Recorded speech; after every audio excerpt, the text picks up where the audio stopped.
What's up guys, I'm Phoenix Master 1 and welcome to my builds guide and unit review of Ratatoskr. I'll also be going over my Astra Mythic tier list. So Ratatoskr is the Book 8 freebie that we've got, and she is a blue beast cavalier with rotary tail as her perfect weapon. So this has got Canto 2 built in, which is really good, and she doesn't really have to run any kind of trace skill, and it also gives her -1 special cooldown, making Luna into a 2 cooldown special, and making Gale Force into a 4 cooldown special. And if her HP is at or above 25%, then she's able to get +5 to all of her stats, and she's able to get even more attack and speed depending on the allies that are above 40% HP, multiplied by 3 and then subtracted from 9. So if you have all of your allies at full HP, then you're going to be able to get +14 attack and speed, which is definitely pretty good.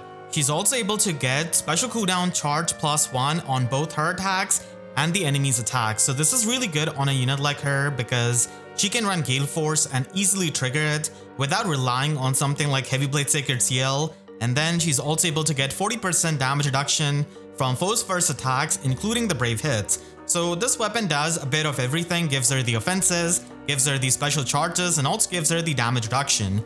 And then she has got the standard beast cavalry transformation, which is going to be giving her +2 attack and can also debuff the foe for up to -6 attack and defense, depending on the spaces moved by whoever initiated. And if whoever initiated moved 2 or more spaces, then you're able to get 30% damage reduction, which is going to be stacking up with the damage reduction in her primary condition, and you're going to be able to get 58% damage reduction just with this weapon alone.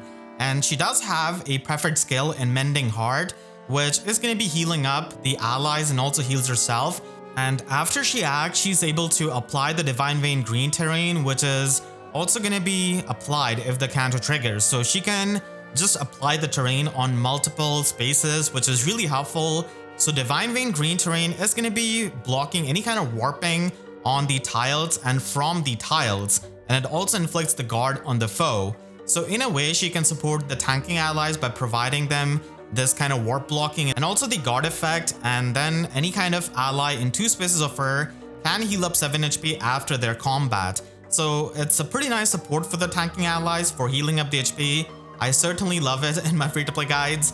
And then if she's going to be initiating combat, or if she's within 2 spaces of an ally, then she's able to get +4 to all of her stats and also heals up 7 HP after the combat, and is also able to inflict the guard effect on the foe. So it does do a lot of things for her, but the warp blocking being locked to the Divine Vein terrain can be a bit annoying because it can always be overwritten by the other terrain effects like from Deadly Miasma or from Flared Sparrow, and it is not exactly the autopilot warp blocking like Gatekeeper does it. So in my opinion, Gatekeeper and Legendary Mirror still provide much better warp blocking as of making this video, and Ratatoskr is definitely at the last, but still giving the allies healing can be helpful, and you can also just get the extra effects out of this weapon, and that can help the combat of Ratatoskr, which she's going to be having much better than Gatekeeper or Legendary Mirror at the very least. She also has attack speed Clash 4, which is going to be giving her the offenses and also attack and speed debuff neutralization, and she does come with tier 4 version of Beast Agility, which is going to be a good skill on very few beast units, and Ratatoskr is one of them. The other one is going to be Embla. So this is going to be removing the transformation condition, and it can also debuff the foe for -4 speed and defense, and if the unit has got more speed than the foe, then you're able to get null follow-up effect and also true damage based on 10% of your speed. So the true damage can be helpful and can help you in the combat, but like I said, there are not a lot of beast units that would want this because a lot of them already have the full null follow-up or have like half null follow-up. So the effect of this is going to be a bit redundant, and there's also other beast skills which you can just run on them. Ratatoskr is an Astra Mythic unit, and she's going to be mostly used in Aether Raid's offense. So there she's going to be functioning as a pretty solid Mythic unit, but not really too insane because keep in mind that you'll have to apply the Divine Vein green terrain to get the most out of her slotsy skill, which is the warp blocking. And while it's helpful in Aether Raid's offense, nowadays we're just seeing a resurgence of many high threat range teams, and the warp blocking is mainly useful against the Brattle Catcher teams. And other than that, she's also going to be able to function as a pretty nice hit and run and cleanup unit because of having access to Gale Force. And because she's a cavalier, she's going to be easily able to get to the pots, which is also an important aspect of Aether Raid's offense. So there she's going to be shining, and she's pretty much like a better Regan, which is weird because Regan is going to be getting a Weapon Refine and Remix in February. But until then, Ratatoskr is going to be shining as a Cavalry Astra Mythic unit. And if you're going to be building her up on a budget, then you don't really need to do too much. You can just give her reposition, and Luna is going to be a decent special. But if you can fodder Gale Force for her, then it is going to be working out really well with the special cooldown charge that you can get out of her weapon. So Gale Force is a 4 cooldown special, which she's not going to be having much trouble triggering because of her weapon. And it also helps you set up even more tiles with the Divine Vein green terrain. And if you're going to be using her as one of your core mythics in Aether Raid's offense, then she could be used in a tanking team to provide the healing with her Slotsy skill, and also by providing the ruse support to your allies. So it is going to be inflicting the Schism status on the enemies, which is going to be helpful against the Battlecatcher teams, where she can also provide you the warp blocking, and the warp blocking also helps you in the hit and run and for the cleanup. So speed defense ruse 4 is something that you can run, and if you're going to be using her more as a smite bot, then you can even run her with speed defense snag. Just getting more utility out of your mythic units is going to be helping you in the long run. And if you're going to be using her on a Gale Force team, then she could be run with Wings of Mercy 3. Just watch out for the healing though from her Slotsy skill. She can have 1-tap Gale Force by running Quicken Pulse, and by running any kind of ally like Garrick who can pulse her down and make sure that she's got 2 cooldown Gale Force, which she can immediately trigger against any kind of foe that doesn't really have a guard skill. So it is something that it can make use out of her, and even without Wings of Mercy, she's going to be functioning really well with Gale Force for any kind of hit and run team in Aether Raid's offense.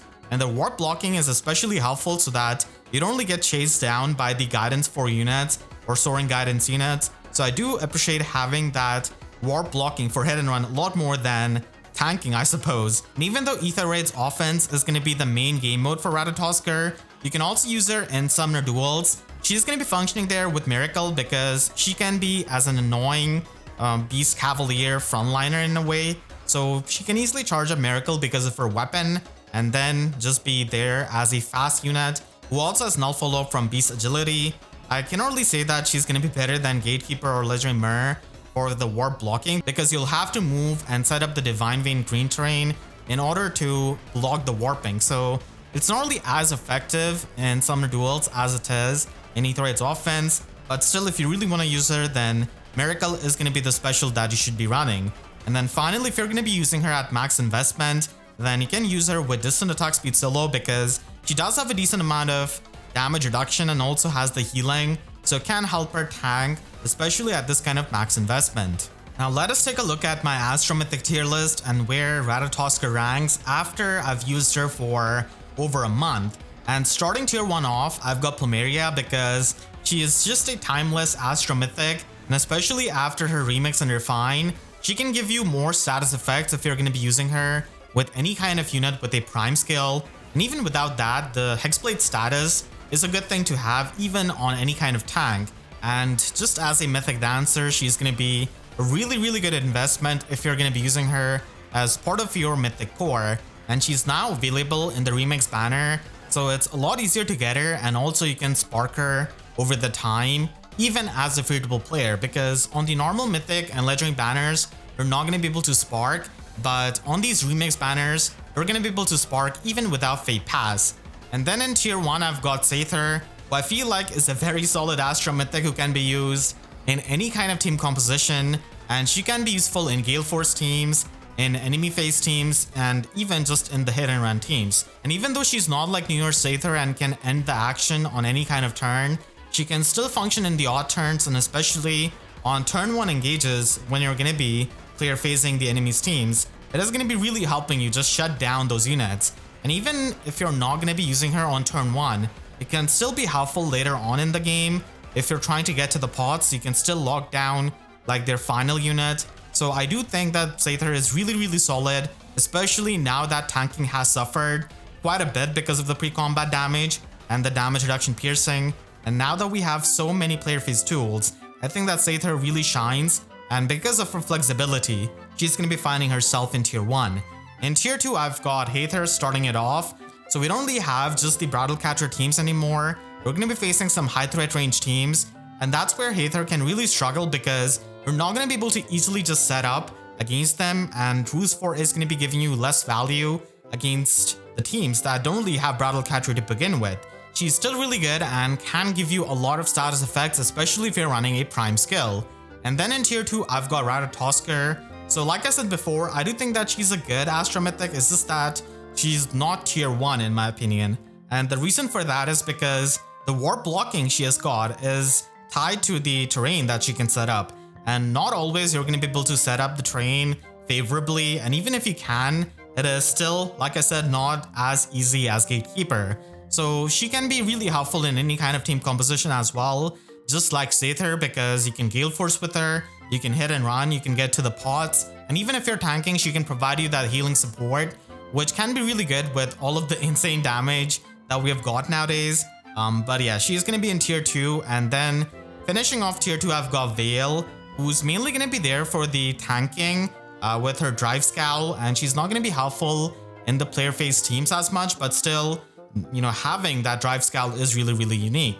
Starting tier 3 off, I've got Altina, and Altina has got a pretty good refine and remix, but I'd say that she's a lot better in Summoner Duels. It's just that in Summoner Duels you can function with Guidance 4 or Soaring Guidance, and also pierce the damage reduction with her Twin Blades. And tier 3 is also going to be having Regin. So Ratatoskr is basically like a modern Regin, but Regin is going to be getting a remix and refine in February. So next month she's going to be getting something, and I really hope that she can get damage reduction piercing, because Aether Shell, her special, which, you know, she's known for, is not going to be killing a lot of the opponents nowadays with the bulk that they've got and also the damage reduction. So getting damage reduction piercing is going to be helping her quite a lot, but still Regin can give you that counter utility and can help you just collect the pots. She's not going to be Gale Forcing as well as Ratatoskr because she doesn't really have any kind of special charges in her weapon, but even on the Gale Force teams, I do find her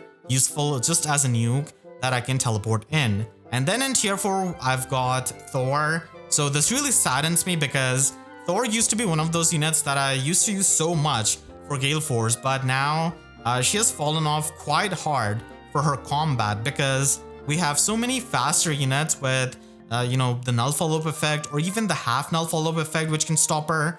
And there's also a lot of bulky opponents that she's just not going to be able to kill and Gale Force off of them. So unfortunately, her refine and remix is going to be a bit far away.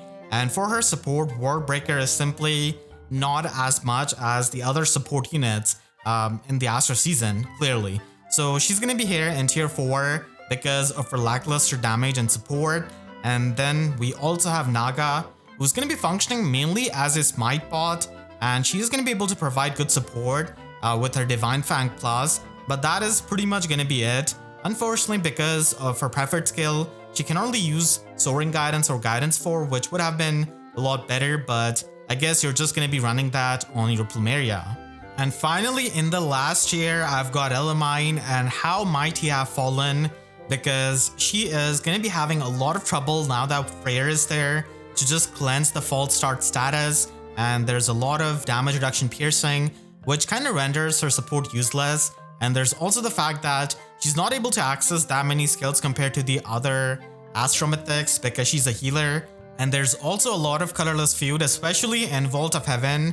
So because of all of that, she's not as great of a mythic as she used to be once. And her refine and remix is also far away, just like Thor. And finally, I've got Ashera here, who is going to be getting a remix and refine probably in the later half of 2024, and they could even push it earlier if they want to, but she's mainly there for the Null Panic support, but she can be a lot more hopefully when she gets a remix. So let me know in the comments what do you think about my Astra Mythic tier list, and I hope you all enjoyed this video. If you did, then make sure to leave a like and a comment, helps you tremendously.